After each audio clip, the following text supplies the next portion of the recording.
స్వామివారి మాటల్లోనే స్వామివారు స్వయంభవ మన్వంతరంలో ఒక దివ్యమైన ముహూర్తంలో భూలోకంలో అవతరించినప్పుడు బ్రహ్మాది దేవతలందరూ కూడా స్వామివారిని ఆవిర్భావ ఘట్టం దర్శించుకోవడానికి వస్తే అప్పుడు బ్రహ్మాది దేవతలను స్వామివారు కుశల ప్రశ్నలు వేసిన తర్వాత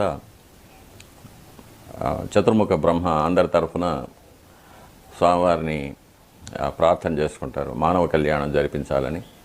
అప్పుడు స్వామివారు చెప్తారు, నేను ఈ మన్వంతర కాలం, ఈ కలియుగాంతం భూలోకం మీదనే ఉంటాను. ఇక్కడ ఒక భ్రమను కలిగిస్తాను, ఆప్టికల్ ఇల్యూషన్, ఒక భ్రమను కల్పిస్తాను నేను.